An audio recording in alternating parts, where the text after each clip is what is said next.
Hello, hello, good morning, good afternoon, good evening, everybody, wherever you are joining us from. I hope you are having a beautiful day and welcome to this extra special episode of the Polyhedra Show today, TC. How are you going, man? Great. We're going to launch a new thing, finally. We are. We are, man. So yeah, usually, it's been a minute. We're back for the show. Usually, this time of the week, TC, we're talking about the products that we, already have out there in the market, and talking about the leaps and bounds and the upgrades that we're doing. But this episode, we are launching a new product, which is super exciting, man. I know you've been working on this for a long time, and you've been super excited to bring this to market. So just to give a little bit of background, man. So we are seeing trillions move on chain, and I think anyone who is in the industry understands that the privacy layer, with all of this institutional adoption, is somewhat broken. The current landscape forces a choice between, total transparency, which exposes your entire financial history essentially, or privacy that breaks compliance rules and, risks regulatory action, which we have seen recently. And, this binary thinking seems to be holding back the entire ecosystem. At the same time, you've got the AI agent economy exploding. AI dApps now representing something like 19% of the entire dApp industry, which is nearly overtaking gaming as the leading category, which is pretty insane. Not something you would have thought we'd be saying just maybe 12, 36 months ago. And, obviously that these agents and these new mechanisms need this private, compliant financial rails. And yeah, TC, man, super exciting. Let's start with the big picture. OCash. Sure. Let's go. Awesome, man. So I want to start with your personal motive for this one. You've dedicated years to privacy research. What was the key challenge, or the core failure in the crypto space that you saw that made OCash come to the front and made it a priority for you to develop and to push out to market? Well, everything beginning with the ultimate beginning is when we want to pay salary to other employees in the company. And we found that it's not possible that for enterprise to do it on chain, right? Everything is public, and a lot of financial details are revealed. That's not good for us, and we found it very difficult to do it because the employee all are basically distributed globally, and we started to think that can we develop a new tool that's both on chain, so you get the convenience for global money flowing, and also private, and also it's compliant.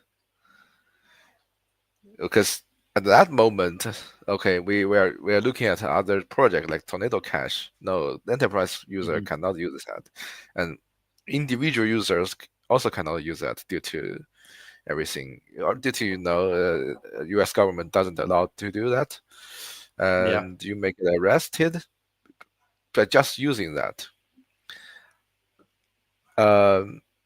It's very sad that at that moment we don't have a product, and now we think about can we leverage the zero knowledge proof that we show the whole thing is compliant to the regulator,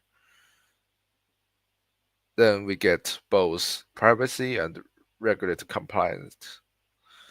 And then we found that it's quite simple to do, and I think there are already some research literature Then we start to develop this new product. Nice, Yeah. man. Yeah. Obviously, we saw the demand for it with Tornado Cash. There was the case with them. They argued that they were a neutral tool, because they were operating without any compliance levers, right? And Yeah. and they were like, we're a neutral tool. We're just like a social media or something. They're trying to use the same grounding, but the fact of it was that nefarious actors were able to use that to push money around and to essentially wash money, right? Which is so. But there was also a lot of people that were using it in non-nefarious ways, in just enterprise ways that, like you mentioned, to pay staff, to have some level of privacy, which businesses need to operate and to keep their competitive edge. It's obviously a problem that the industry as a whole faces when trying to get enterprise adoption. And then we've suddenly had this huge run on crypto and enterprise adoption. So, there needed to be a solution. I know that this was already being developed before all that Tornado Cash stuff went down. I know that you guys saw that was what was going to happen. And then it was, then it just kind of all of it hit the fan around the time that, so it was interesting timing, and it was really fortuitous that you'd already, developed this in the background. But, I guess it comes back to that false choice between, transparency versus anonymity debate. So yeah, maybe we can dive a little bit more into how this, OCash is private by default, but you're able to audit when required. Maybe you can dive into a little bit more about how this works and how that breaks the paradigm. Yeah, sure. I usually say that transparency and anonymity, usually it's not achievable at the same time, but in our product, we can achieve it at the same time. So that's the breakthrough we are trying to make, right? So it's quite a usual case where, okay, when privacy by default, okay, when you think about it, when you're trying to spend money, you don't want everything in the everybody in the world knows that you're spending some money to buy some. For example, if you are spending money to buy a new toy, maybe your mom will get mad, right? Mm-hmm. And secondly, auditable is quite a required thing in this society, because we don't want those money washer, and we don't want those any kind of criminal activity, right? We don't want that. And Yeah, it's a protection for absolutely. both individual users and for the provider. Because when think about this, when hacker or criminals trying to use our platform to operate their own money, I will get arrested. So that's quite a protection for me, and it's quite a protection for the whole platform. Yeah, and OCash actually trying to use zero-knowledge-proof technology to break this trap, so we can get both. So I will be fine. Yeah. Your privacy will be fine. I will be safe. I will not get arrested. Yeah, nice, man. That's what we want. Obviously, we saw some issues with Tornado Cash there, and yeah, it was it did make sense, but also it makes sense that, I mean, even just like for tax reasons, I mean, there's a million reasons in business why you need to have an auditable financial trail. Even just fair trade, there's so many different things, I mean, that I've come across in my career that, I would love to have an on-ramp to be able to do everything in crypto. But again, it's like, well, that's all now on an open ledger. If you're then going to scale that up, especially at the enterprise level, you can't compete like that. Not only because, like, first of all, you're shooting yourself in the foot because you're essentially opening all your books without anyone signing an NDA, you're literally just showing them to the public. You're showing them to your competitors. And now with AI, if you have, proprietary relationships, say with a supplier, then essentially your competition can just see that. And, beyond all the tax obligations to government and everything that you need to do to stay compliant, everyone's becoming more and more globalized now. I myself have to operate in different regions, and there's a lot that needs to go on. And if you've got money just like washed through a system like Tornado Cash, you're going to end up in trouble. Like you said, like you're going to end up in prison. That's kind of what looks like has happened. So this is obviously a really great and it's a really smart solution to that. So maybe you can explain the main differentiator, but between OCash and say like a Tornado Cash. How, if a regulator comes to me and says, I'd like to see these transactions, are they available and ready for me to see and just hidden from everybody else? Or how does it look and how does it work? Well, you need some authorization from top authority, where they get the key, they get the master key to see to authorize it, any selective disclosure. So that's how it works.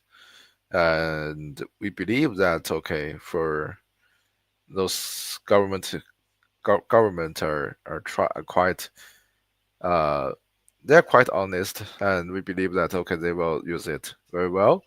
But it's only the key is only usable when required.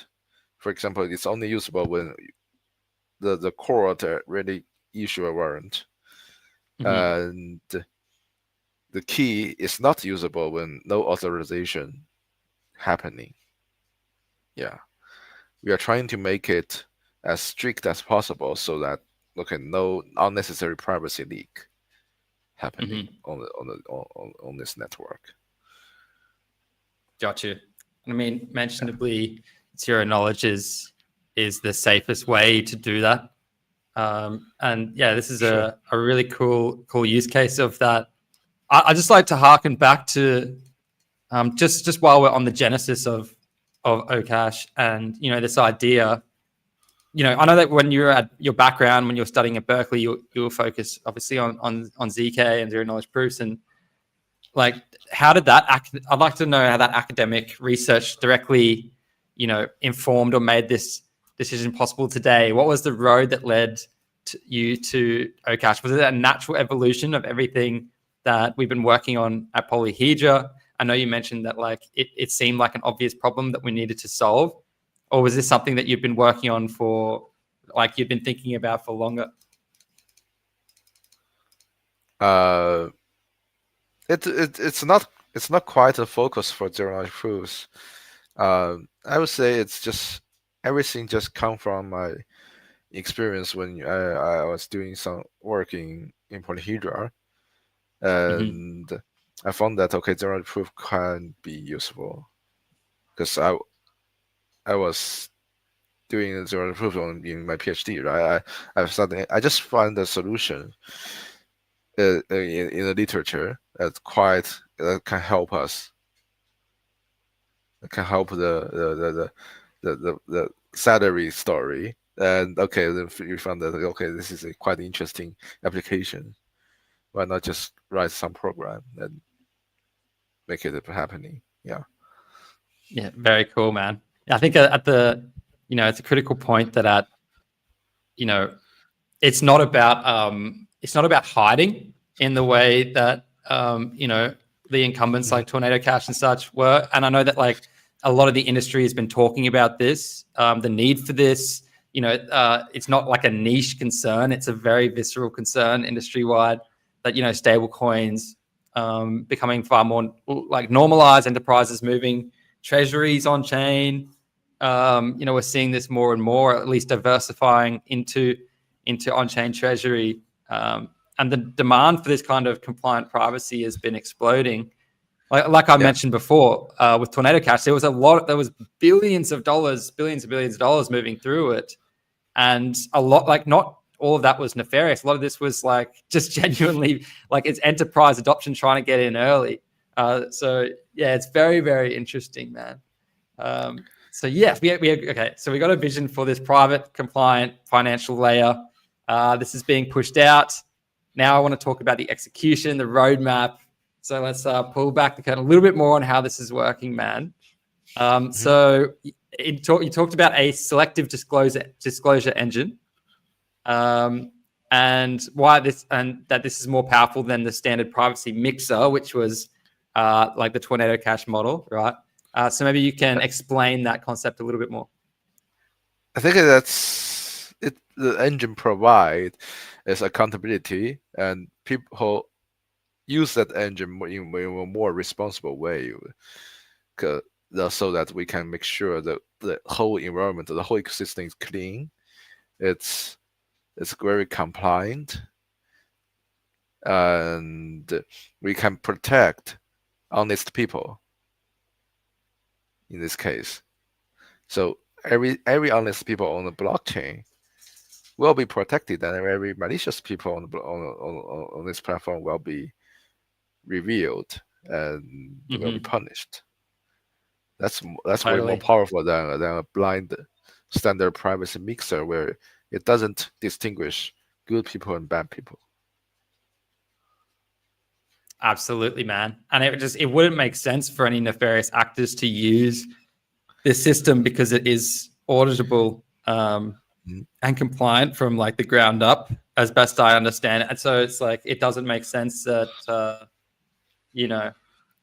that any nefarious actors would choose to do this, because there's there's traditional ways before Tornado Cash happened that they were operating. So yeah, it's very interesting, man. In terms of the UI and this first, like what we're pushing out right now, this first version, there's the shield and send.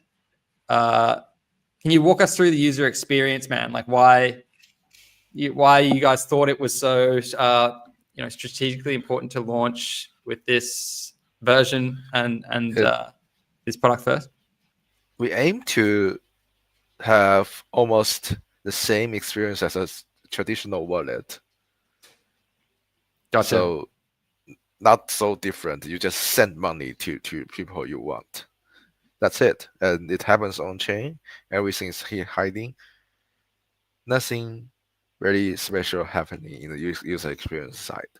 But we make sure that it's quite private. Got you. Yeah. Got you. So I just want to ask a question, getting back to what you said before about, so if a government came with a warrant, like say like the Australian government goes, I want to know what Tony's been sending all of these paying all of his staff or whatever, and they're like, we're not sure if he's paid his taxes, and then it's important enough, let's say it's $1 trillion in the future or something, and they're like, hey guys, look, we need to get access to this key so we can see these transactions the same way they could do with the bank, right? So then Polyhedra would say, okay, yes, the OCash management would go through some kind of procedure and then say like, okay, you've got a warrant, we give you the key. Is that how it works? Yeah. Yes. That's it. That's how it works. You got the warrant. Got you. Then I give the key, and key is associated to the individual, to the individual account actually. So, yeah. Awesome, man. Well, let's talk about how the proof system works into this. So I know, obviously Polyhedra is known for its superior proof system. It's far, far faster than competitors. How does this technical advantage translate to a better experience with OCash? And is this the moat, the competitive advantage that will, the gift that keeps on giving?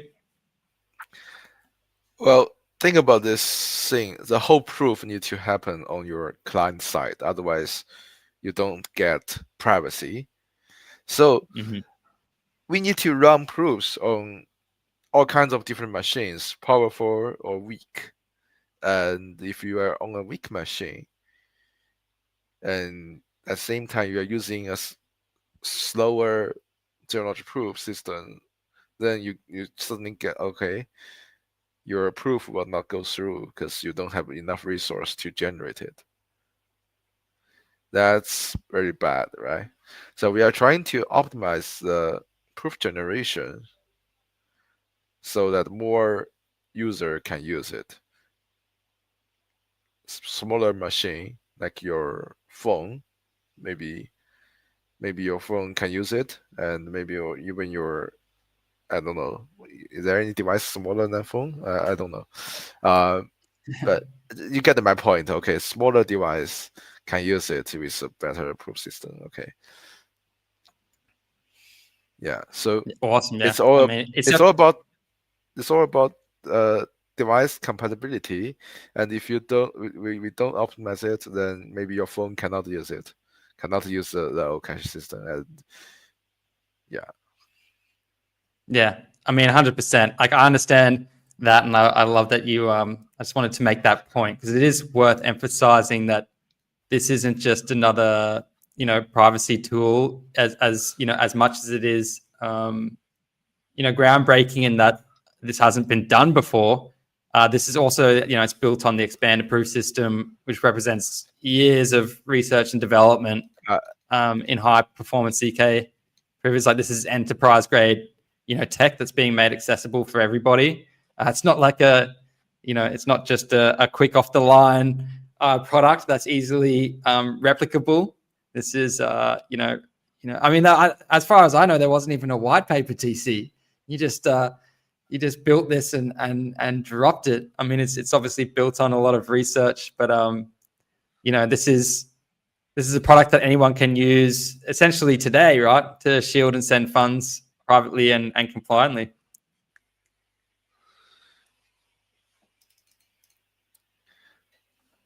Is that right, TC?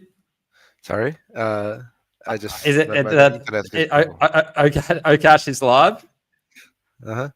No, I think it will be live tomorrow. We're testing it. Tomorrow? Yeah. Yeah, Awesome. we will have a official announcement on Twitter when it's live. Yeah.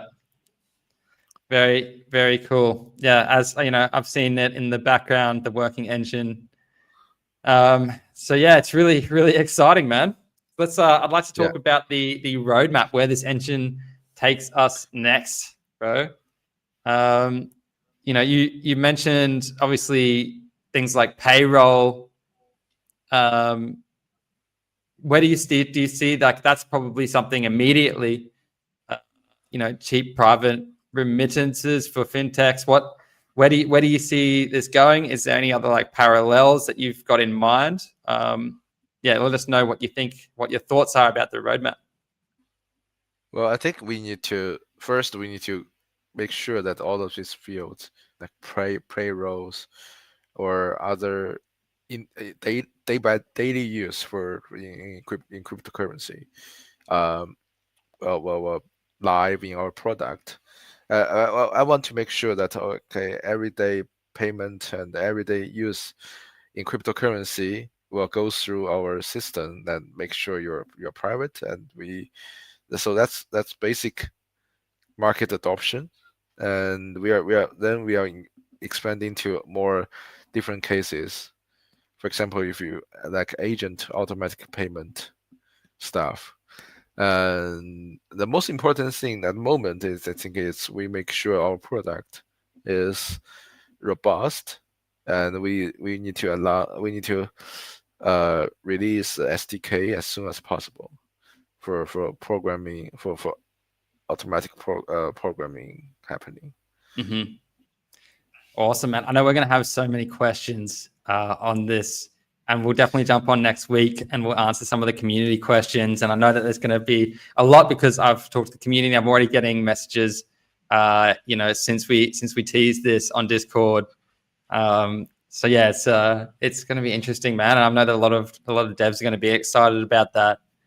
You mentioned agents, and I think that's a really important thing just to dive into, because one thing is me sending whenever I send money anywhere, I'm hitting the button. I'm making sure that it's going to the right place. I'm double, triple checking. And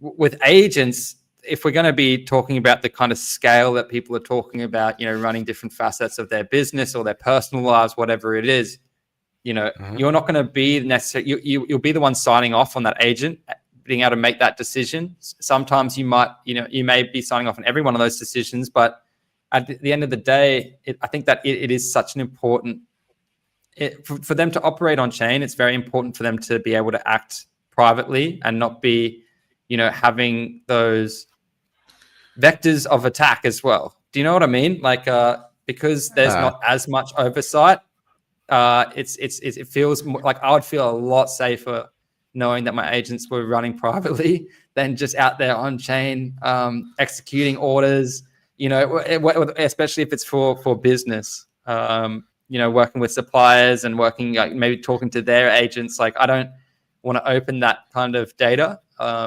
Maybe you don't even want, people knowing that you're using an agent and that they're not actually, talking to you in some cases. Like, there's just so many different, I think there's more applications than we could probably even think of that will probably be in, like, this time next year, we'll be like, we'll be having a chat and being like, well, who would have thought that was one of the most major adoptions, these things tend to happen a lot in the industry. So it's going to be interesting to see how this all plays out. I mean, obviously, retail payroll through to enterprise.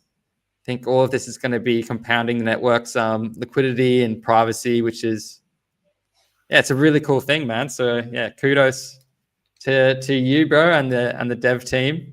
You guys have nailed it. But let's move on, because you did mention the SD kit. And, I'd like, maybe for the developers and the builders, maybe institution, enterprise, business people, operators that are watching or who will be watching this episode today, what's your call to action for them, man? Like, how can they start building with or on top of OCash today? Can they just start using the product to see how it works? What does it look like in terms of roadmap for the SDKs that you mentioned? Yeah, we will open the front end first, so individual users can use it and can try it, and it's on testnet, of course.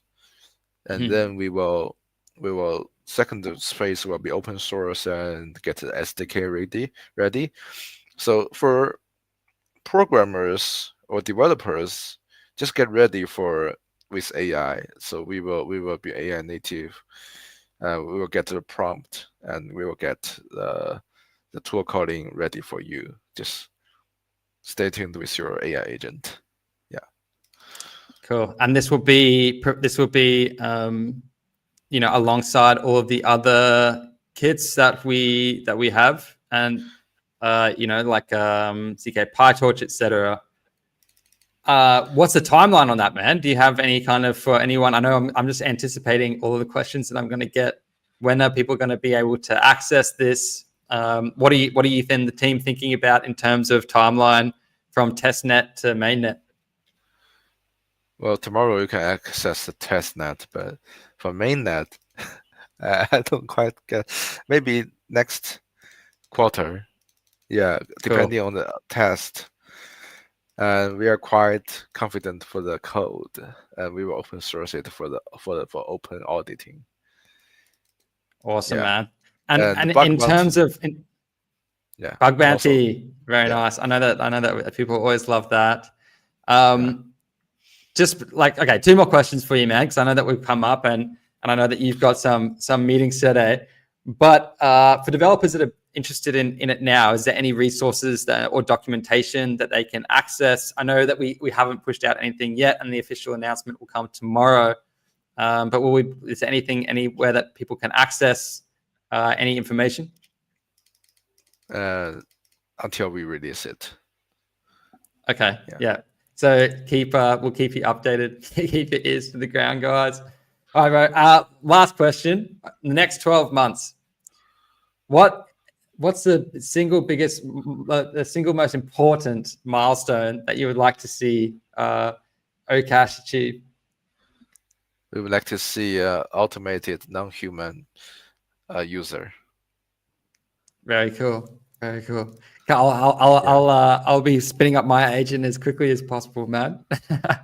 Very cool. Well, thank you so much, CC. Like, what a special day, the launch of OCash. I know that you guys have been working on this for a long time. It was teased a little while back, and now it is production ready. It is testnet launching tomorrow. A new layer for the on-chain world. Starts with compliant transfers for everybody, and I see it scaling to be the backbone of both human and agentic private transactions, which is sorely needed. So guys, keep your ears to the ground. Watch our X tomorrow. We'll be launching. We'll be providing some more information. I'll be back with you next week, TC. Mm-hmm. Hell yeah. We'll be back, and we'll be Bye. answering some community questions. So join us on Discord, send us your questions. I know that there's going to be a bunch, and looking forward to chatting to you next week. Thanks for joining us, TC. Mm-hmm. Awesome, man. Bye-bye. Thank you for joining us, everybody. Have a great day. Thank you so much. Bye.